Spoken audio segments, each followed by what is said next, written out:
지난 시간에 우리가 사무엘서를 우리가 함께 살펴보았습니다. 사무엘서는 우리에게 무엇을 말해주는 책이었습니까? 다윗이 어떻게 등장하게 되었는가, 이제 그 배경에 대해서 우리에게 소개하고, 또한 다윗의 성공과 또한 다윗의 실패에 대해서 또 가감없이 우리에게 보여주는 책이었다는 것을 우리가 지난 시간에 함께 살펴보았습니다. 이제 오늘은 우리가 열왕기 상하를 우리가 함께 살펴보게 될 텐데, 열왕기 상하는 우리에게 무엇을 말해주고 있을까요? 이제 솔로몬 이후에 이스라엘이 어떻게 남과 북으로 분열되었는가, 그리고 북이스라엘과 남유다가 어떻게 멸망하게 되었는가, 그 과정에 대하여 상세하게 기록하고 있습니다. 우리가 열왕기 상하를 이렇게 세 단락으로 구분하여서 살펴볼 수 있을 것 같습니다. 열왕기상 1장부터 11장까지는 통일 왕국의 이야기입니다.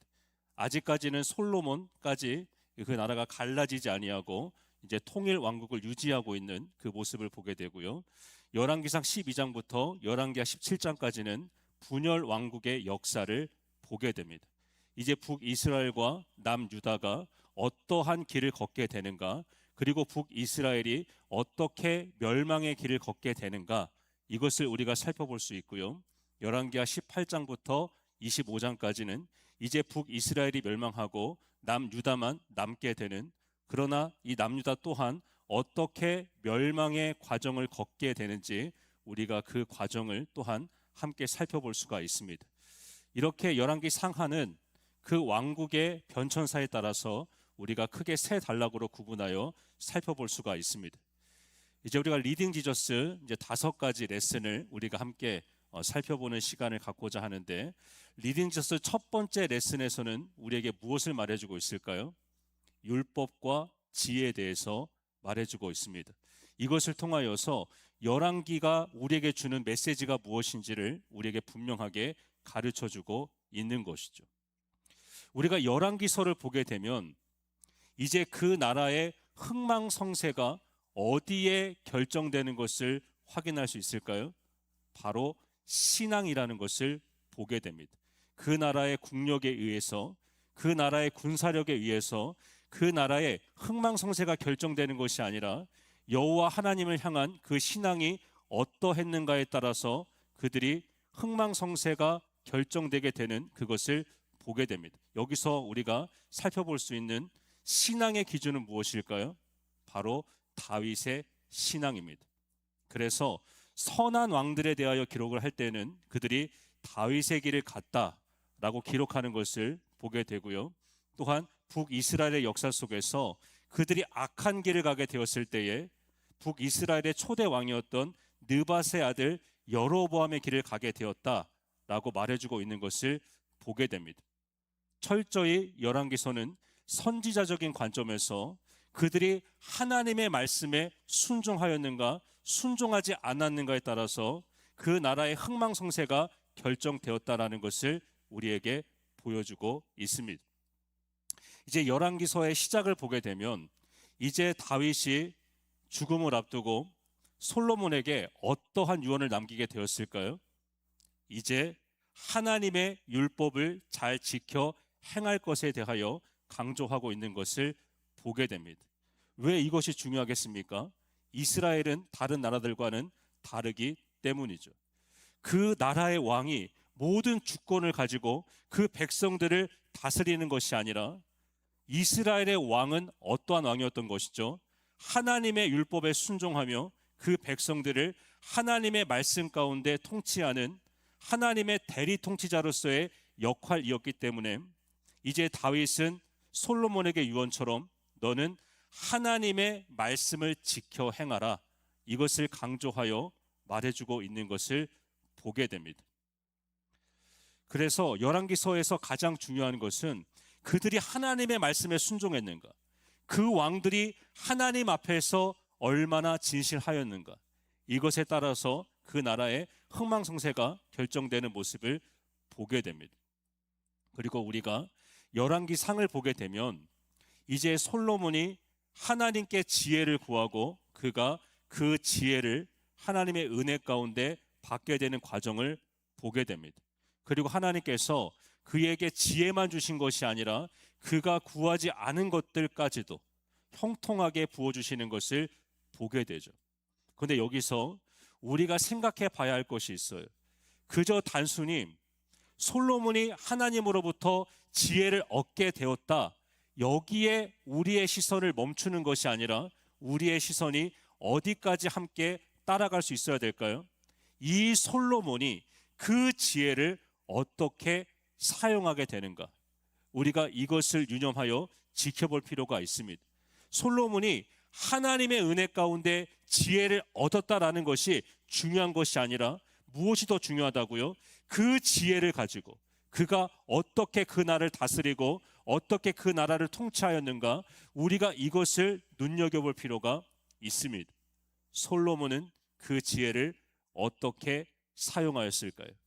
우리가 이어지는 내용을 통해서도 충분히 살펴볼 수 있겠지만, 그가 그 지혜를 하나님께서 원하시는 대로 사용하지 아니하고 또 자기의 목적을 위해 사용함으로 말미암아 그가 비참한 내리막길을 걷게 되는 것을 보게 됩니다.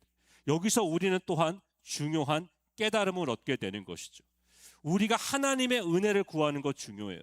우리가 물질적인 축복을 받을 수도 있고요, 솔로몬과 같이 지혜의 축복을 받을 수도 있고요, 남들에게 없는 어떠한 달란트를 은사 가운데 받을 수도 있습니다. 그러나 중요한 것은 무엇입니까? 하나님께 받는 것보다 무엇이 더 중요한 것이죠? 하나님께서 이것을 주신 목적이 무엇인가? 우리가 그것을 깨닫고 하나님께서 원하시는 것, 하나님께서 원하시는 일에 그것을 사용하고 흘려보내는 것이 더 중요하다는 것을 이 솔로몬의 이야기를 통해서 깨닫게 되는 것이죠.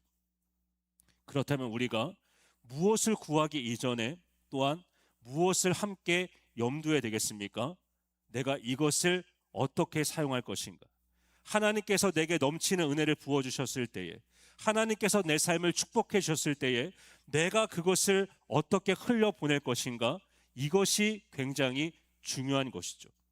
우리가 사사기를 보게 되면 삼손을 예로 들어볼 수 있을 것 같아요. 삼손이 얼마나 큰 축복을 받았습니까? 그가 얼마나 큰 힘을 하나님으로부터 부여받았습니까? 그러나 그의 문제는 무엇이었죠? 그가 가진 힘을 하나님을 위해 사용하지 않아요. 그 강력한 힘을 그 백성들을 블레셋의 손에서 구원해내는 일에 사용하지 않아요. 그저 자기의 만족을 위해서, 또 자기를 과시하기 위해서 그 힘을 사용하는 것을 보게 됩니다.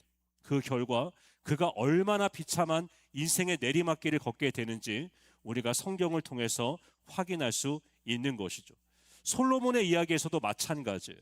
그가 세상에 그 누구도 갖지 못했던 그 지혜를 가지고도 왜 그렇게 비참한 내리막길을 걸어갈 수밖에 없었는가? 그가 하나님께서 주신 그 지혜를 하나님께서 원하시는 일에 사용하지 아니하고 자기를 과시하고 또 자기의 힘을 키우는 일에 그것을 사용하였기 때문에 그가 그 지혜를 가지고도 내리막길을 걸을 수밖에 없었다라는 것을 깨닫게 됩니다. 열왕기서는 우리에게 이것을 깨우쳐줘요.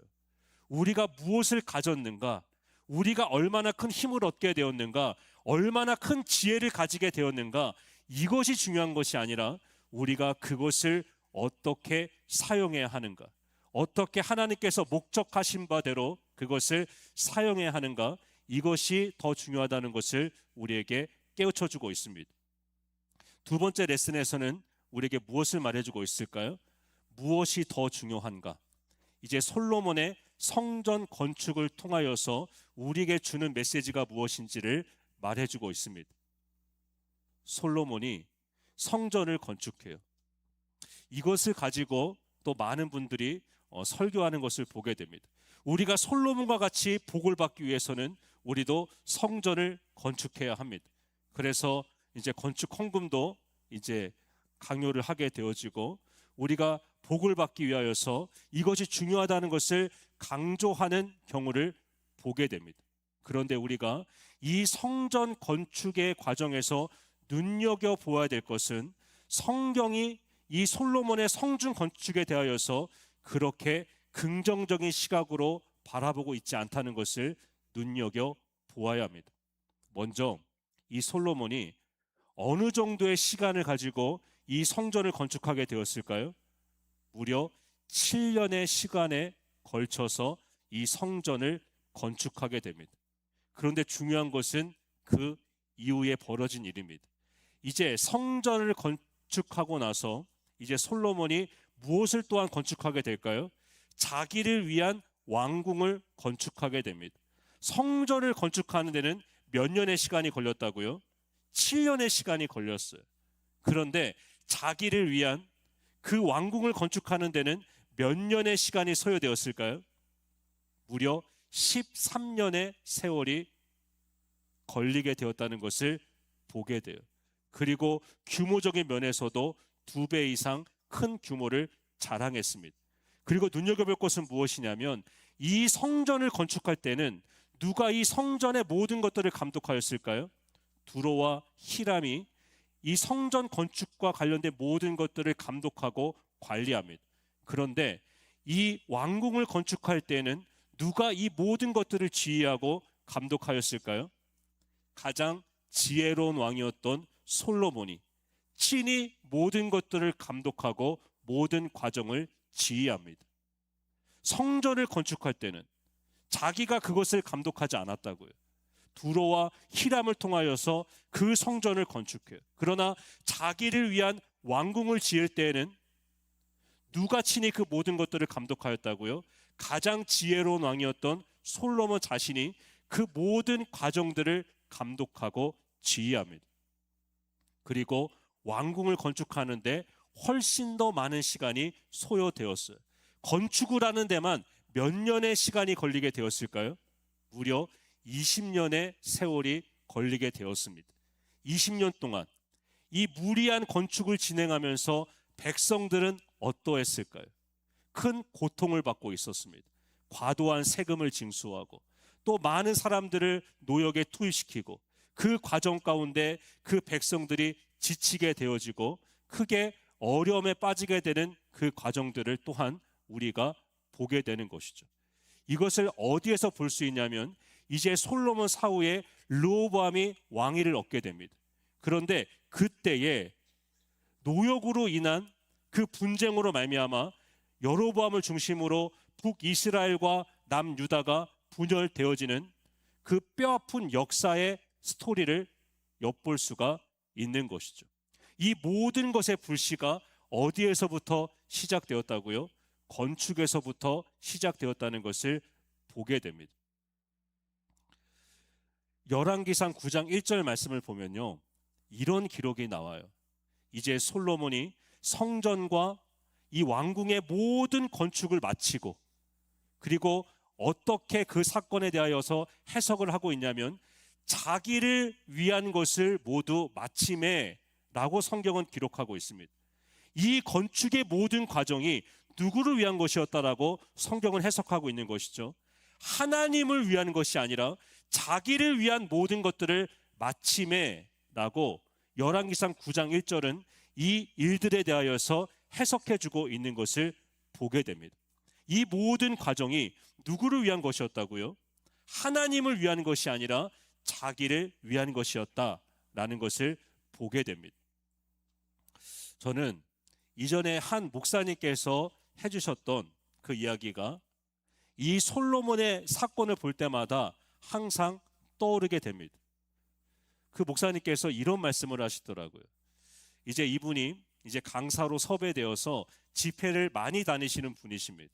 한 번은 어느 교회 집회에 방문하게 되었는데 이제 강사 목사님 오셨다고, 이제 장로님들과 이제 성도님들이 좋은 식당으로 모시겠다고 그렇게 식당을 데리고 간 거예요.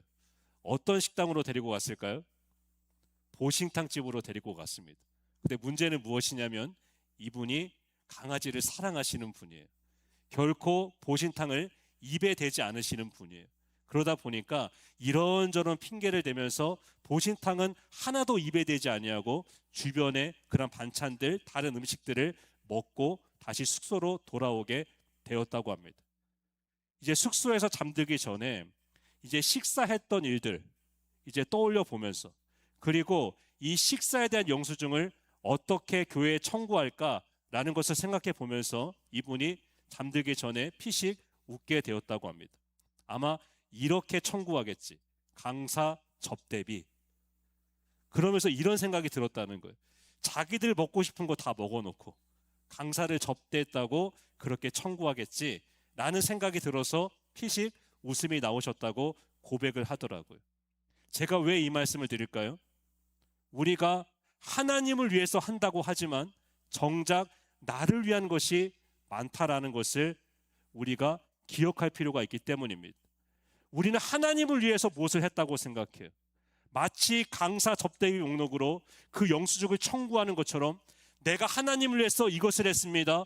내가 하나님을 위해서 이렇게 시간을 내었습니다. 내가 하나님을 위해서 이렇게 선교도 하고 이렇게 봉사도 하고 이렇게 헌신도 했습니다. 그러나 정작 그 본질을 들여다보면 그것이 누구를 위한 것일 때가 많다는 것이죠.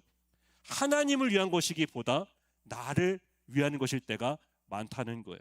내가 복받기를 원하고 내가 더 많은 건 누리기를 원하고 내 힘을 과시하기를 원하고 겉으로 보기에는 하나님을 위한 것처럼 우리가 포장을 하지만 그 본질적인 내면, 그 동기를 들여다보면 그것이 하나님을 위한 것이라기보다는 나 자신을 위한 것일 때가 많다라는 것이죠. 20년 동안 솔로몬이 건축을 하였습니다. 얼마나 많은 수고를 하였습니까? 얼마나 대단한 업적을 이루었습니까? 그런데 이것에 대해서 성경은 어떻게 해석하고 있다고요?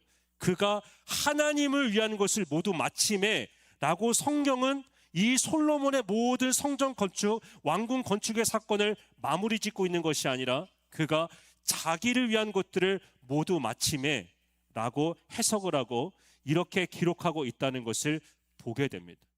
저는 이것이 우리의 모습이 되지 않기를 원합니다.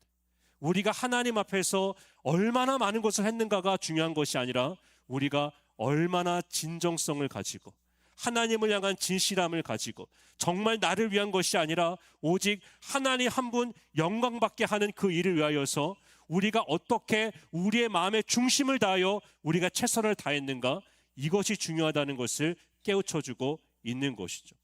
그리고 이 성전 건축을 마친 이후에 하나님께서는 축복에 대한 말씀을 하시는데 축복의 조건을 이렇게 말씀하십니다. 솔로몬에게 네가 성전을 건축했기 때문에 내가 너를 복되게 하겠다라고 말씀하지 않으세요. 뭐라고 말씀하실까요? 네가 주의 말씀을 지켜 행하면, 주의 율법과 또 계명을 지켜 행하면 내가 너의 그 모든 것들을 축복해 주시겠다라고 약속해 주시는 것을 보게 됩니다. 그리고 이어서 무엇을 덧붙여 말씀하시냐면 나의 계명을 지키지 아니하고 나의 법도를 떠나게 되어지면 내가 임재하는 이 성전이라고 할지라도 무너지게 될 것이라고 말씀하시는 것을 보게 돼요. 여기서 우리는 깨닫게 되는 것이죠. 성전을 건축했기 때문에 복을 받는 것이 아니라 우리가 하나님의 말씀대로 사는 그 일로 말미암아 우리가 복을 받게 된다는 것을 깨닫게 되는 것이죠. 우리가 교회에서 봉사하는 것 너무나 귀한 일입니다. 우리가 교회에 출석하는 것 너무나 귀한 일이에요. 그러나 그보다 더 중요한 일이 있습니다. 그것은 무엇일까요? 우리가 삶의 현장에서, 아무도 보지 않는 그 삶의 현장에서 하나님 앞에서의 삶을 사는 거예요. 내가 주인된 삶을 사는 것이 아니라, 나를 위한 삶을 사는 것이 아니라 철저히 하나님의 영광을 위하여, 하나님의 뜻을 위하여, 하나님의 의를 위하여 그의 나라와 그의 의를 구하며 살아가는 그 삶이 훨씬 더 중요하다는 것이죠. 한 주간의 삶의 현장에서 하나님 없는 것처럼 살아요. 여전히 내가 주인된 삶을 살아요. 그 가운데 우리가 하나님께 내어드리는 모든 것 결코 하나님을 기쁘시게 할 수 없다는 것을 깨우쳐주고 있는 것이죠.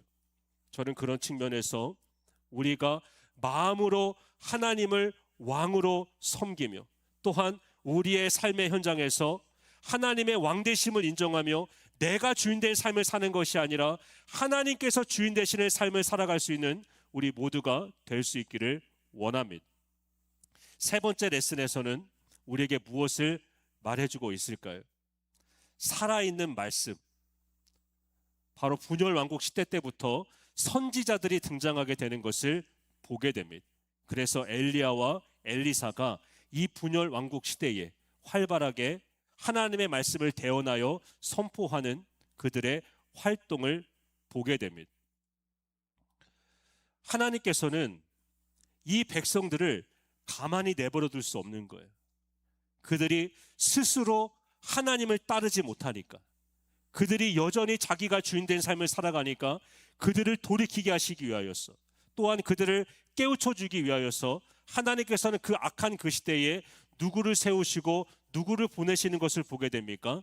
선지자들을 세우시고 선지자들을 보내시는 것을 보게 돼요. 그래서 그 시대를 깨우고 그 시대의 왕들을 깨우고 그 백성들을 깨우기 위하여서 살아있는 하나님의 말씀, 그래서 선지자들을 세우시는 하나님의 내버려두지 않으시는 그 사랑을 보게 됩니다.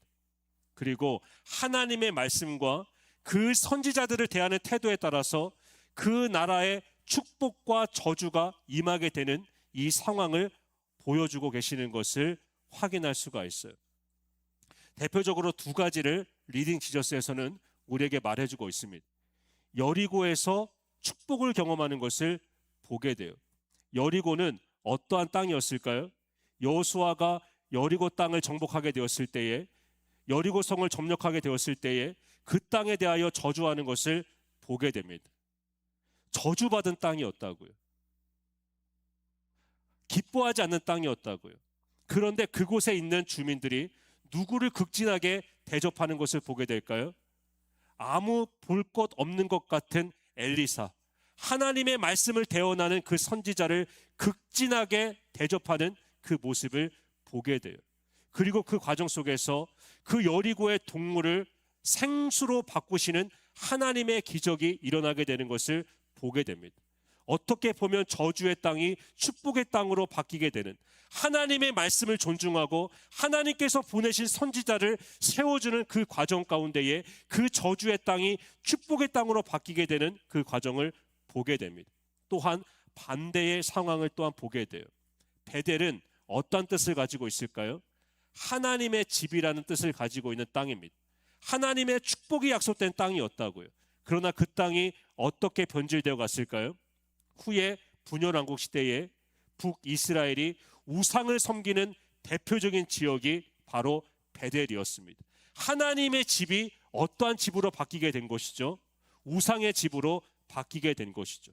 그리고 그곳에서 어떠한 일이 벌어집니까?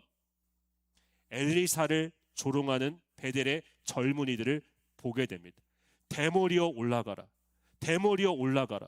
의도적으로 하나님께서 세우신 종을 조롱하고 모욕하는, 그리고 하나님의 일하심에 대하여서 불신하는 그 베델의 젊은이들을 하나님께서 어떻게 심판하시는가, 그 과정을 보게 돼요. 축복의 땅이라고 할지라도 하나님의 말씀을 인정치 아니하고 하나님의 말씀에 불순종하고 우상을 섬기고 하나님께서 보내신 그 선지자들을 무시하고 조롱하고 모욕하였을 때에 그 땅이 어떻게 저주의 땅으로 바뀌게 되는가, 또한 이것을 우리에게 열왕기서는 놓치지 않고 말해주고 있습니다. 하나님의 말씀에 어떠한 태도를 취하는가, 그리고 하나님께서 그들을 깨우기 위해서 보내신 선지자들을 그들이 어떻게 대하게 되는가, 이것에 따라서 어떻게 축복과 저주가 그 땅 가운데 임하게 되는가를 보여주시는 것이죠. 네 번째 레슨에서는 우리에게 무엇을 말해주고 있을까요? 이제 북이스라엘과 남유다가 패망하는 과정을 보게 됩니다. 이제 하나님의 백성들이 흩어지게 되는 그 과정을 보게 됩니다. 북이스라엘은 누구에 의해서 멸망하게 되었을까요? 아수르라고 하는 그 당시 최강국에 의하여서 멸망을 당하게 됩니다. BC 722년에 아수르에 의해서 이 북이스라엘은 멸망을 당하게 돼요. 근데 아수르는 그 땅을 정복할 때에, 그 나라를 정복할 때에 크게 세 가지 전략을 사용했다는 것을 보게 됩니다. 첫 번째 1단계에서는 가장 먼저 무엇을 했을까요? 그 나라들을 봉신국으로 만듭니다. 그래서 그 나라들로부터 조공을 받습니다.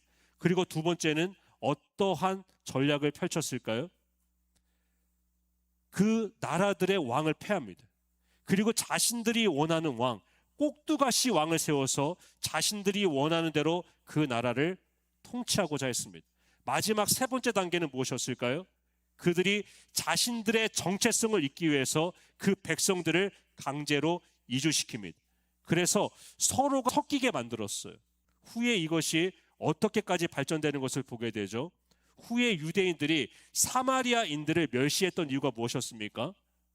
그들은 혼혈 민족이라는 이유였어요. 그들은 이방인들과 섞이게 되었다는 것을 그들이 바라보았기 때문이었습니다.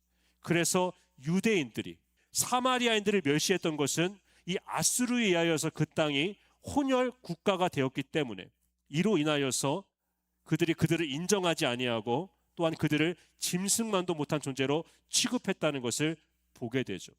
그리고 이후에는 또한 남유다마저도 멸망하게 되는 그 과정을 보게 됩니다. 여기서 우리는 이것을 깨닫게 돼요. 북이스라엘의 멸망을 보고도 여전히 깨닫지 못하는 그 백성들의 모습을 보게 됩니다. 하나님께서 이 성경을 통해서 이미 하나님의 역사를 우리에게 보여주고 계시잖아요. 하나님을 따르지 않는 자들의 역사가 어떠했는가, 그리고 하나님의 말씀을 거역한 자들의 그 말로가 얼마나 비참했는가, 이것을 우리에게 보여주고 계시잖아요. 그러나 우리는 여전히 어떻게 살아가고 있습니까? 남유다와 같은 삶을 살아갈 때가 많다라는 것이죠. 북이스라엘의 멸망을 보고도 여전히 하나님께 돌이키지 않는 그 백성들의 모습을 보게 됩니다. 물론 히스기야와 요시야 왕과 같은 개혁적인 왕들이 있기도 했지만 여전히 그 백성들이 돌이키지 못하고 북이스라엘이 걸어갔던 패망의 길을 걷게 되는 그 모습을 보게 되는 것이죠. 그래서 결국 망하게 되는 그 과정을 보게 되는 것이죠. 왜 남유다는 돌이키지 않았을까요? 결정적인 이유가 있습니다. 남유다에는 무엇이 있었죠? 성전이 있었습니다. 북이스라엘은 하나님께서 임재하시는 성전이 없기 때문에 패망할 수밖에 없었다고 생각했던 것이죠. 우리가 비록 주변국들로부터 잠시 어려움은 있지만 하나님께서 임재하시는 그 상징인 언약궤가 안치된 성전이 우리에게 있기 때문에 우리는 결코 망하지는 않을 것이다라는 굳은 믿음이 그들에게는 있었던 것이죠. 그러나 하나님께서 이미 그들에게 경고하셨잖아요. 그 솔로몬이 성전을 건축할 때에 너희가 나의 법도를 지키지 아니하고 나의 계명을 지키지 아니하면 이 성전이라도 무너질 것에 대하여서 하나님께서는 이미 성전이 세워질 때부터 경고하셨잖아요. 그러나 그들은 그 경고를 무시했습니다. 우리에게는 성전이 있기 때문에, 하나님께서 임재하시는 언약궤가 안치된 이 성전이 있기 때문에 우리는 결코 북이스라엘과 같이 멸망당하지 않을 것이다 라는 굳은 믿음이 있었던 것이죠. 그러나 그들은 성전이 있음에도 불구하고 끝까지 그 마음을 하나님께 돌이키지 아니하였을 때에 그들 또한 북이스라엘과 같이 패망의 길을 걷게 되는 것을 보게 됩니다. 또한 그들이 굳게 믿고 있었던 성전마저도 비참하게 무너지는 비극적인 역사를 마주하게 됩니다. 우리에게 어떤 도전을 주고 있는 것일까요? 눈에 보이는 외적인 모습이 우리의 미래를 보장해주지 않는다는 거예요. 겉으로 드러난 우리의 모습이 중요하지 않다는 거예요. 마치 그 백성들이 성전을 바라보았던 것처럼 우리가 그래도 나는 믿지 않는 사람들과는 다르니까, 그래도 나에게는 이 성전이 있으니까, 그래도 나는 하나님 앞에서 이렇게 봉사도 하고 있고 이렇게 많은 것들을 감당하고 있으니까 그렇게 우리가 안심한다고요. 그리고 여전히 우리의 마음에는 하나님을 왕으로 두기로 싫어한다고요. 그러나 우리가 남유다의 멸망을 통해서 하나님 우리가 이것을 깨닫기를 원하시는 거예요. 겉으로 보기에는 문제가 없어 보일지라도 우리의 마음의 중심에 하나님을 왕으로 모시지 않는다면, 여전히 내가 주인된 삶을 여전히 포기하지 아니하고 끝까지 그 길을 걸어간다면, 마치 느밧의 아들 여로보암의 길을 포기하지 아니하고 끝까지 그 길을 걸어간다면 그 끝은 바로 이러한 것이다라는 것을 성경은 우리에게 깨우쳐주고 있는 거예요. 우리가 어려움을 당하고 나서야 하나님께 돌이키는 것이 아니라 우리가 가진 것이 있을 때에, 하나님의 축복이 있을 때에, 하나님께서 주신 은혜가 우리의 삶 가운데 풍족할 때에, 그때에 우리가 하나님을 내 삶의 왕으로 인정하며 하나님과 동행하는 삶을 살아갈 수 있는, 여전히 풍족한 그때에도 다윗의 길을 걸어갈 수 있는 우리 모두가 될 수 있기를 소망합니다. 마지막 5번째 레슨에서는 우리에게 무엇을 말해주고 있을까요? 이것이 전부인가? 이제 우리는 끝난 것인가? 그러나 하나님의 언약의 소망이 그 백성들에게 비치는 것을 보게 됩니다. 우리가 다윗 언약의 긴장을 보게 돼요. 하나님께서는 다윗과 언약을 맺으실 때에 어떠한 약속을 해주셨습니까? 비록 그에게 하나님의 집을 건축할 기회는 막으셨지만 무엇을 약속해 주셨죠? 내가 너의 집을 영원히 지켜줄 것이다. 너의 왕위가 영원할 것이다. 이것을 약속해 주셨잖아요. 그런데 남유다가 어떠한 결과를 마주하게 되었습니까? 결국 그들이 패망하게 되는 것을 보게 됩니다. 그렇다면 우리는 이런 질문을 할 수 있는 것이죠. 이것이 전부인가? 이대로 남유다는 끝이 나는 것인가? 그러나 우리는 그 가운데서도 나라는 망하였지만 그 하나님의 언약이 여전히 폐지되지 않았다는 것을 우리가 역대기 이 열왕기서에서 확인할 수가 있습니다. 여호야긴 왕이 이제 마지막 부분을 보면 바벨론 왕의 식탁에서 함께 식사를 나누는 그 모습을 실오라기처럼 희망의 빛으로 열왕기서가 보여주고 있는 것을 보게 됩니다. 나라는 끝났지만 하나님께서 당신의 사람들을 남겨두시고 하나님께서 남은 자들을 통하여서 이제 하나님의 역사를 시작하실 것이라는 희망의 실오라기를 살짝 보여주는 것으로 이 열왕기서가 끝을 맺게 되는 것을 보게 됩니다. 우리는 패역하여서 하나님의 언약에 불순종하여서 비록 그에 대한 책임으로 하나님의 징계를 받게 되어지고 하나님의 진노를 받게 되어지지만 그러나 여전히 하나님은 신실하셔서 그 가운데서도 남은 자들을 허락해 주시고 여전히 하나님의 백성들을 신실하게 이끌어 가신다는 것을 보여주십니다. 하나님은 당신의 백성들을 위해서 이 다윗 언약을 지키시기 위해서 누구를 보내주셨을까요? 선지자들을 보내주셨습니다. 그런데 선지자들만으로는 그들이 하나님의 말씀대로 살아가지 못해요. 그러자 결국엔 하나님께서 마지막 누구를 우리에게 보내시는 것을 성경을 통해서 확인할 수가 있습니까? 하나밖에 없는 독생자 예수 그리스도. 그분을 통하여서 이 모든 하나님의 공의를 만족시킴으로 말미암아 그 다윗의 언약을 견고하게 세워나가시는 것을 확인하게 됩니다. 그 예수 그리스도, 앞으로 오실 다윗의 후손 그 예수 그리스도를 통하여서 이 다윗 언약이 어떻게 성취되는가, 이것을 우리가 보게 되는 것이죠. 그래서 결국 하나님은 언약에 신실하신 분이시다라는 것을 깨닫게 됩니다. 그리고 또한 우리는 무엇을 깨닫게 될까요? 인간 왕은 우리가 결코 의지할 대상이 아니다라는 것을 보게 됩니다. 우리는 눈에 보이는 사람을 의지하고 싶어 해요.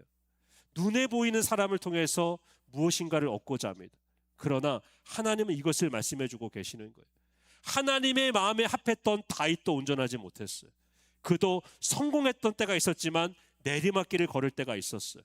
결코 사람은 완전하지 못합니다. 가까이 들여다볼수록 실망할 만한 일들이 생겨요. 우리가 결국 의존하고 우리가 바라봐야 될 대상은 누구인가? 눈에 보이는 사람이 아니라, 눈에 보이는 환경이 아니라 오직 만왕의 왕, 모든 역사의 배후에서 이 땅을 다스리시고 통치하시는 하나님만이 우리의 진정한 왕이 되신다라는 것을 우리에게 깨우쳐주고 계신 것이죠. 그리고 누가 진정한 왕인가? 우리를 위해서 십자가에 죽으시기까지 당신의 백성을 구원하시기 위해서 자신의 전부를 십자가에 내어주시는 오직 우리 주 예수 그리스도만이 우리의 진정한 왕이다 라는 것을 깨우쳐주고 있는 것이죠. 우리가 열왕기서를 읽어가면서 우리가 이것을 깨닫기를 원하고, 또한 그리스도에 대한 메시지를 우리가 함께 읽어갈 수 있기를 원합니다. 오직 주님만이 나의 왕이십니다. 오직 주님만이 나의 모든 것 되십니다. 이것이 열왕기 상하를 읽어가면서 우리의 결론이 되어지고 이것이 우리의 기도 제목이 될 수 있기를 원합니다. 이 시간 주신 내용들을 기억하면서 우리 함께 기도하기를 원합니다. 제가 성전 건축에 대한 말씀을 드렸어요. 눈으로 보기에는 솔로몬이 성전 건축을 통하여서 하나님의 복을 받은 것 같지만 성경은 그렇지 않다는 것을 우리에게 말해주고 있습니다. 성전을 건축했을지라도 하나님의 말씀대로 살지 않으면 하나님의 징계를 피할 수 없습니다. 중요한 것은 무엇이죠? 하나님의 말씀대로 사는 것이죠. 내 삶에 주어진 모든 상황 속에서 내 인생의 주도권을 하나님 앞에 내려놓고 오직 하나님만이 나의 왕이십니다. 오직 하나님만이 나의 주이십니다. 이것을 고백하며 주의 율법과 계명을 지키며 사는 것, 이것이 하나님께서 기뻐하시는 삶이며 하나님께서 축복하시는 삶이 되는 줄로 믿습니다. 하나님, 우리가 겉으로 보기에는 아무 문제가 없어 보이는 것 같지만 하나님 여전히 내 삶의 주인이 나이지는 않습니까? 솔로몬이 성전과 왕궁의 건축을 모두 마치고 자기를 위한 모든 것들을 마침에 이것이 우리의 모든 것의 결론이 되지 않기를 원합니다. 우리의 결론은 하나님을 위한 것이 되기를 원합니다. 하나님, 내가 교회에 나와서 봉사하는 것도 하나님을 위한 것입니다. 내가 하나님께서 내게 주신 것을 기쁨으로 흘려보내는 것도 다 하나님을 위한 것입니다. 이것이 우리의 결론이 되기를 원합니다. 사나 죽으나 나의 모든 것은 하나님의 것입니다. 하나님을 위해 살겠습니다. 나는 죽고 예수로 사는 삶을 살겠습니다. 이것을 위하여서 우리 함께 주여 함께 부르짖고 하심하여 기도하겠습니다. 주여. 아버지, 우리가 나를 위한 삶을 사는 것이 아니라 오직 하나님을 위한 삶을 살아갈 수 있기를 원합니다. 내가 이렇게 했으니까 나를 위해서 하나님께서 복 주시겠지, 내가 이렇게 많은 것을 이루어냈으니까 하나님 나를 위해서 이러한 축복을 주시겠지. 하나님, 이것이 아니라 하나님 홀로 영광 받아 주시옵소서. 이 모든 것은 하나님을 위한 것입니다. 내가 하나님을 예배하는 것도 하나님을 위한 것이요, 내가 하나님을 위해서 선교의 사명을 감당하고 이렇게 교회에서 봉사하고 헌신하는 것도 오직 하나님을 위한 것이요, 나의 모든 것이 주를 위한 것입니다. 하나님, 나는 인정받지 못해도 괜찮습니다. 누가 알아주지 않아도 괜찮습니다. 서운한 일을 겪고 억울한 일을 당해도 괜찮습니다. 하나님 홀로 영광 받아 주옵소서. 나의 모든 것은 주를 위한 것이오니 주님께서 기뻐하신다면 그 모든 것들은 문제가 되지 않습니다. 오직 하나님을 위한 삶, 하나님, 그것이 우리의 믿음의 여정이 될 수 있기를 원합니다. 사나 죽으나 내 삶은 주의 것입니다. 하나님, 이것이 우리의 삶의 모습이 될 수 있기를 원합니다. 아버지, 나를 위한 삶을 살아가는 것이 아니라 주를 위한 삶, 오직 하나님을 영화롭게 하며 하나님의 영광을 선포하는 우리의 삶이 되기를 원합니다. 내가 이렇게 복받은 것 내가 잘해서가 아니라 하나님께서 복 주셨기 때문이다. 하나님의 일들을 위하여서 하나님의 것을 내게 맡기신 것이다. 하나님, 이것이 우리의 삶의 고백이 될 수 있기를 원합니다. 나의 모든 것 주님의 것입니다.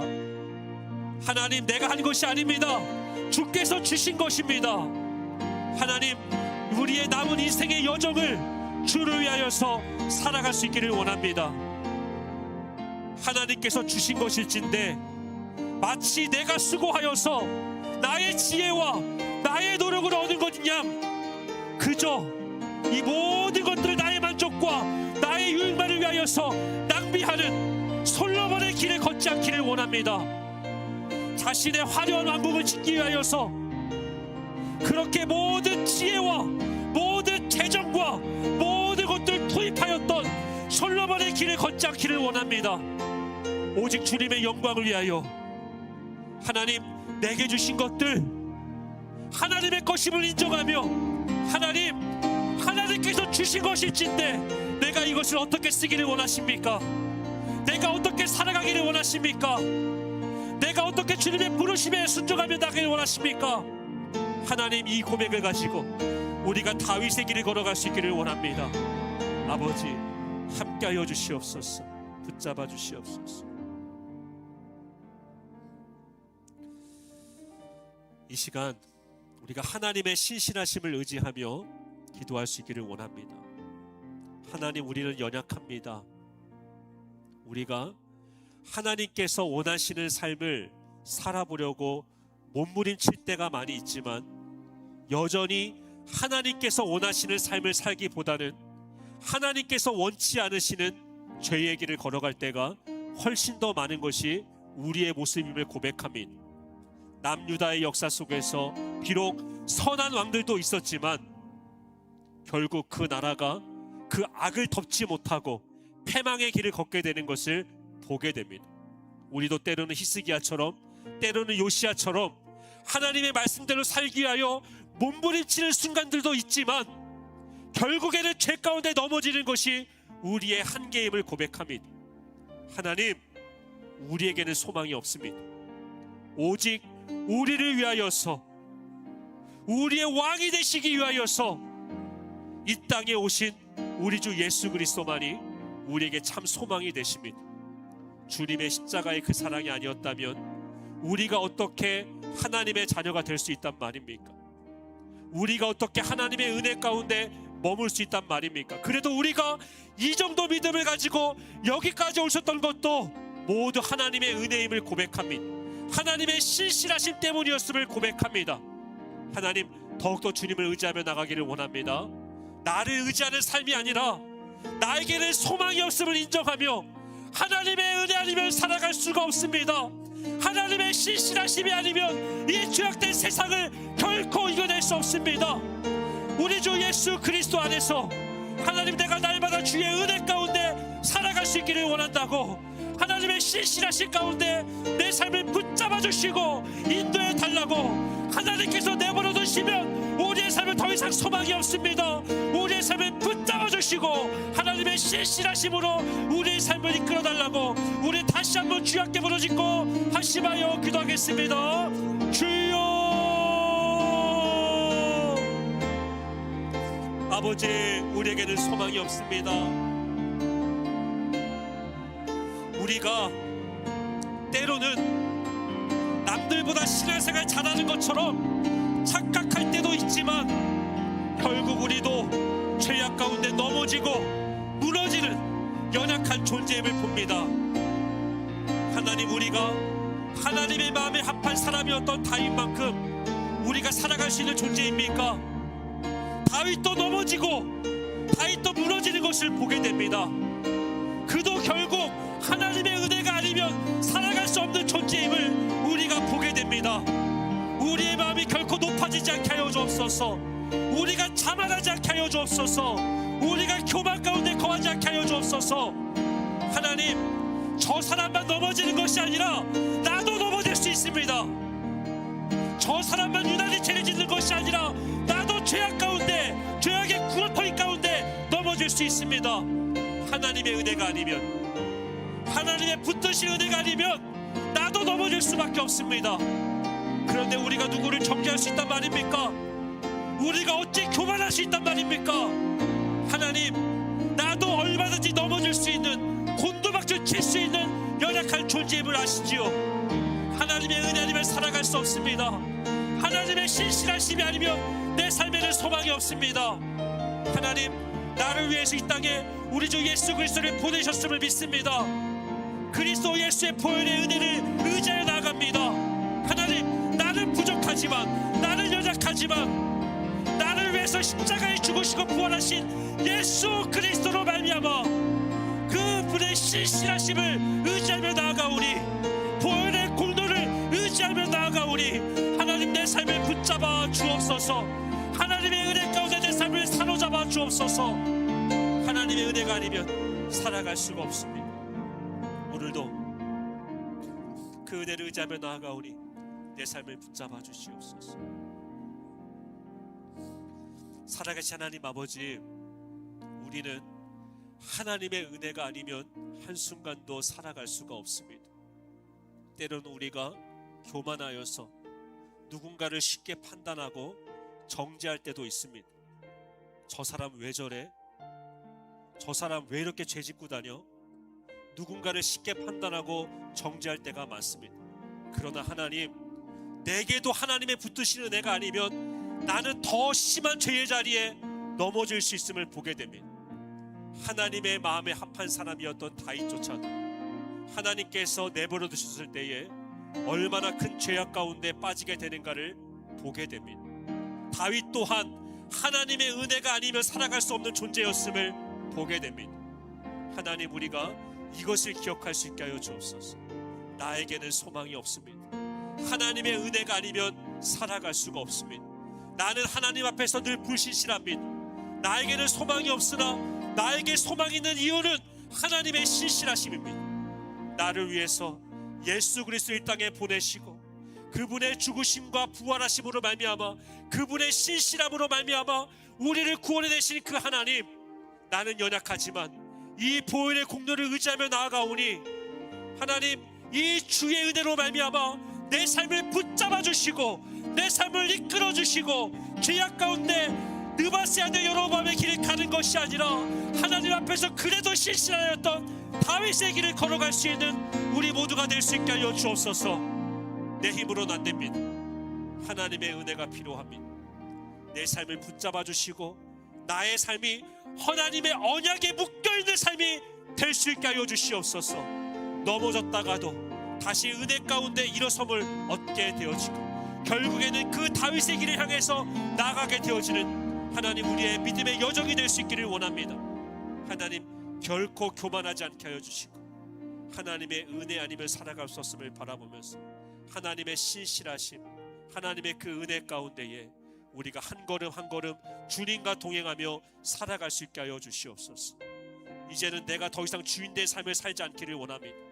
내가 주인되면 내 삶이 형통할 것 같지만 하나님, 우리는 어리석어서 한참도 내다보지 못하는 연약한 존재임을 아시지요.